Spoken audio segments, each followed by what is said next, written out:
नमस्कार मित्रों, स्वागत है आपका आपके चैनल गंगा मुहूर्त पर, जहां हम आपको धर्म और ज्योतिष से जुड़ी हुई महत्वपूर्ण जानकारियां प्रदान करते हैं। आज है 9 मई 2025, वैशाख मास है, शुक्ल पक्ष है, द्वादशी तिथि है। साथ में प्रदोष व्रत का महासंयोग देखा जा रहा है और इसके साथ ही मोहिनी एकादशी व्रत का आज पारण की तिथि भी है और दिन है शुक्रवार का। माँ संतोषी का दिन है। जो भी व्यक्ति सच्चे मन से संतोषी माता का व्रत का श्रवण करता है उसके समस्त दुख दूर होते हैं, मनवांछित फल प्राप्त होने के साथ साथ मोक्ष की प्राप्ति होती है। शुक्रवार के दिन माँ संतोषी का व्रत पूजन किया जाता है। इस पूजा के दौरान माता की आरती, पूजन तथा अंत में माता की कथा सुनी जाती है। आइए प्रेम सहित सुनते हैं माता संतोषी व्रत कथा। एक बुढ़िया थी, उसके 7 बेटे थे। 6 कमाने वाले थे जबकि एक निकम्मा था।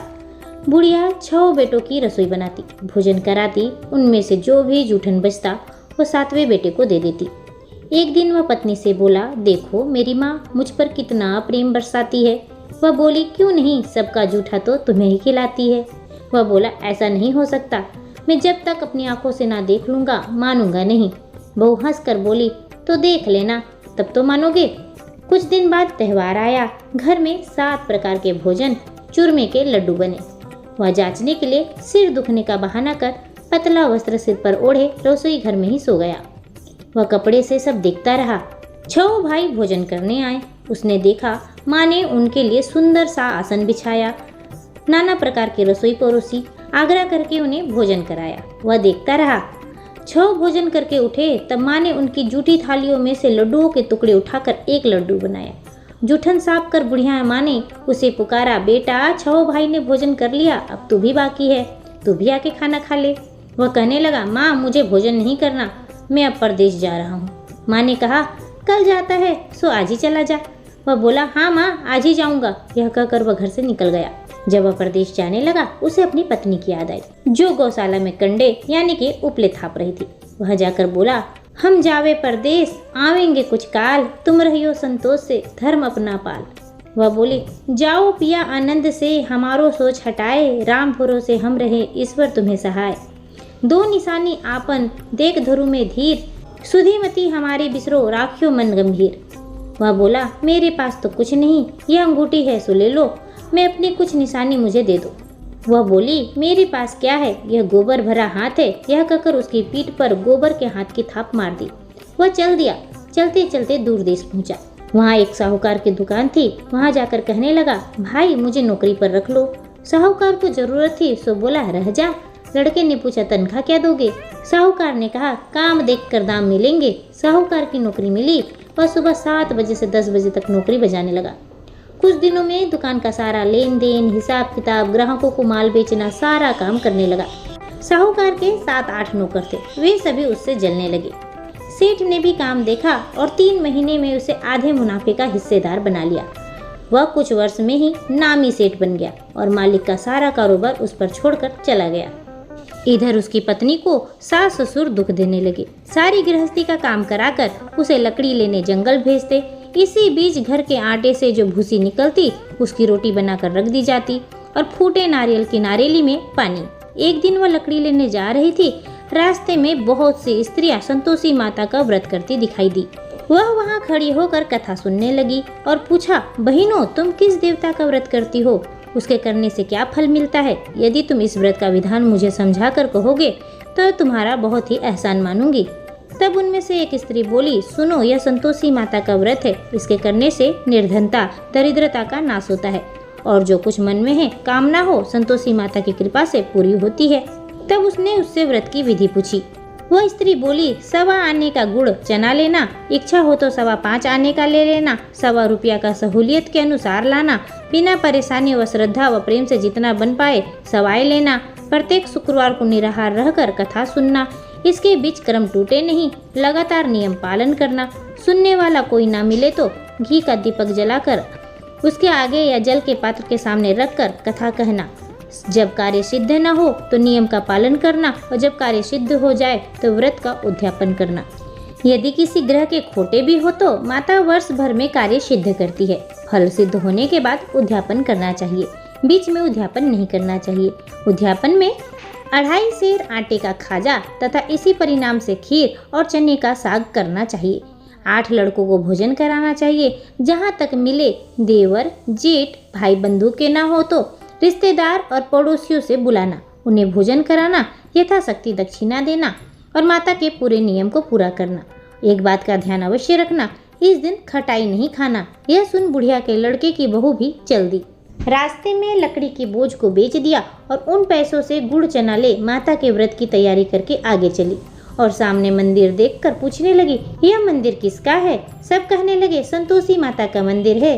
यह सुनकर माता के मंदिर में जाकर चरणों में लौटने लगी। दिन हो विनती करने लगी, माँ मैं निपट अज्ञानी हूँ, व्रत के कुछ नियम भी नहीं जानती, मैं दुखी हूँ। हे माता जगत जननी, मेरा दुख दूर करो, मैं तुम्हारी शरण में हूँ। माता को दया आई। एक शुक्रवार बीता कि दूसरे को उसके पति का पत्र आया और तीसरे शुक्रवार को उसका भेजा हुआ पैसा पहुंचा। यह देख जेठ और जेठानी मुँह सिकोड़ने लगे। लड़के ताने देने लगे, काकी के पास पत्र आने लगे हैं, रुपया आने लगा है, अब तो काकी की खातिरदारी बढ़ेगी। बेचारी सरलता से कहती, भैया कागज आवे, रुपया आवे, हम सबके लिए अच्छा है।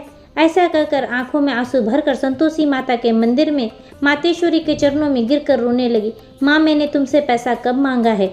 मुझे पैसे से क्या काम है? मुझे तो अपने सुहाग से काम है, मैं तो अपने स्वामी के दर्शन को मांगती हूँ।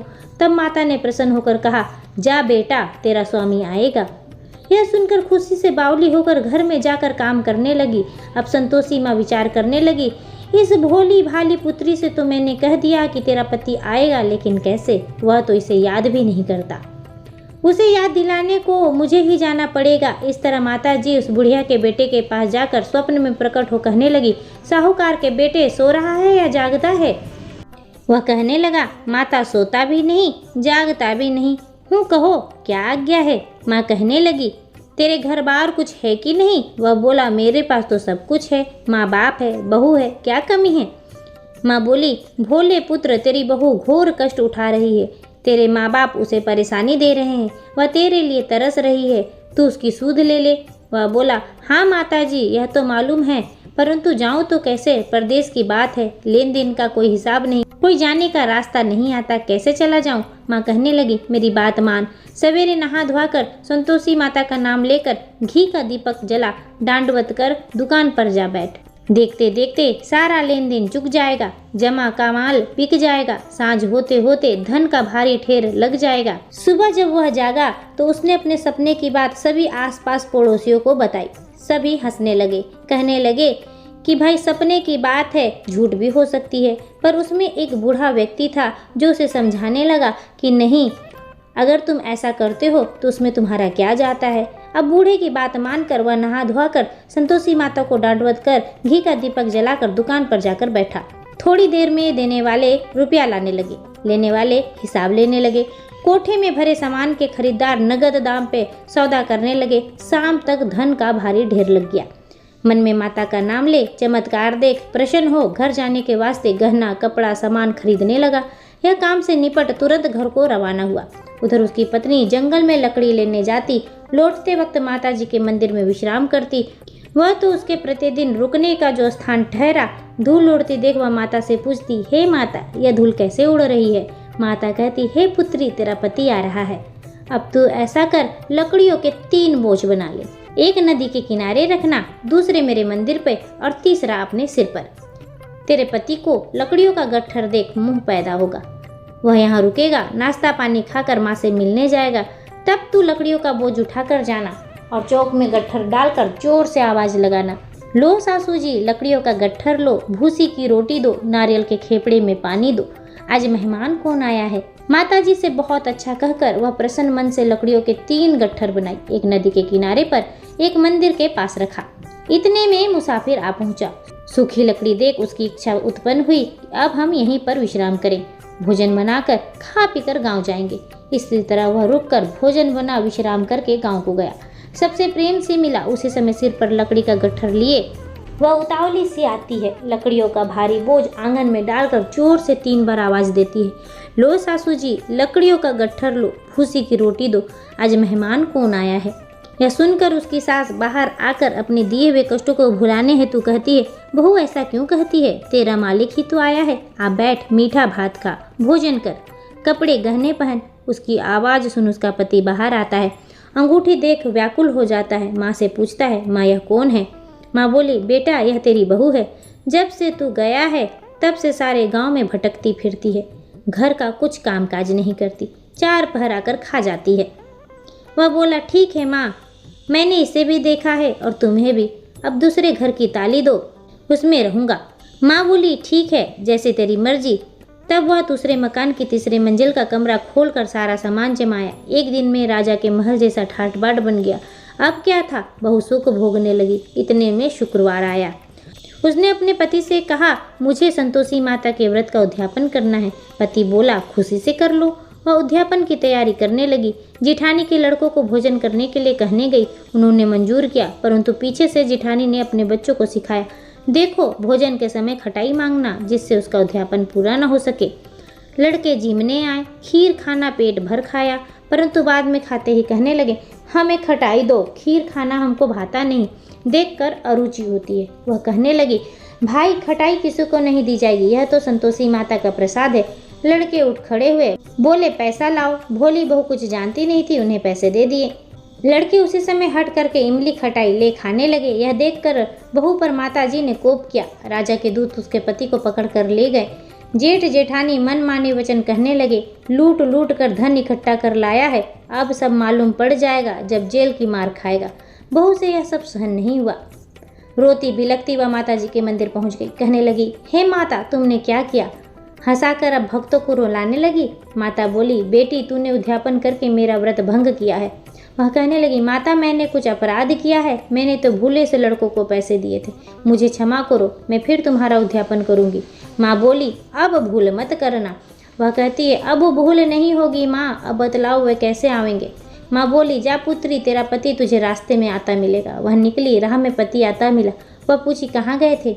वह कहने लगा, इतना धन जो कमाया है, राजा ने उसका टैक्स मांगा था, वही भरने गया था। वह प्रसन्न होकर बोली, भला हुआ, अब घर को चलो। कुछ दिन बाद फिर शुक्रवार आया। वह बोली, मुझे फिर माता को उद्यापन करना है। पति ने कहा, करो। बहू फिर जेठ के लड़कों को भोजन को कहने गई। जेठानी ने 1-2 बातें सुनाई और सब लड़कों को सिखाने लगी, तुम सब लोग पहले ही खटाई मांगना। लड़के भोजन से पहले कहने लगे, हमें खीर नहीं खानी, हमारा जी बिगड़ता है, कुछ खटाई खाने को दे दो। वह बोली, खटाई किसी को नहीं मिलेगी, आना हो तो आओ, नहीं तो जाओ। वह ब्राह्मण के लड़कों को लाकर भोजन कराने लगी। यथाशक्ति दक्षिणा के जगह 1-1 फल दिया। संतोषी माता प्रसन्न हुई।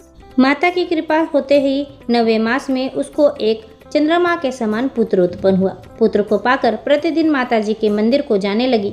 माँ ने सोचा, यह रोज रोज मंदिर आती है, आज क्यों ना मैं इसके घर चली जाऊं। यह विचार कर माता ने भयानक रूप बनाया। गुड़ चने से सना मुख, ऊपर से सूंड के समान होठ, उस पर मक्खियां भिनभिना रही थी। देहली पर पैर रखती हुई उसकी सास चिल्लाई, देखो रे, कोई चुड़ैल डाकनी चली आ रही है, लड़को इसे भगाओ, नहीं तो किसी को खा जाएगी। लड़के भगाने लगे, चिल्लाकर खिड़की बंद करने लगे। बहू रोशनदान से सब देख रही थी। प्रसन्नता से पगली बन चिल्लाने लगी, आज मेरी माताजी मेरे घर आई है। वह बच्चे को दूध पीने से हटाती है। इतने में सास का क्रोध फट पड़ा। वह बोलती है, क्यों उतावली हुई है, बच्चे को क्यों पटक दिया। इतने में माँ के प्रताप से लड़के ही लड़के नजर आने लगे। वह बोली, माँ मैं जिसका व्रत करती हूँ यह संतोषी माता है। सबने माता जी के चरण पकड़ लिए और विनती कर कहने लगे, हे माता, हम मूर्ख हैं, अज्ञानी हैं, तुम्हारे व्रत की विधि हम नहीं जानते, व्रत भंग कर हमने बड़ा अपराध किया है, जग माता आप हमारा अपराध क्षमा करो। इस प्रकार माता प्रसन्न हुई। बहू को प्रसन्न हो, जैसा फल दिया वैसे माता सबको दे दे।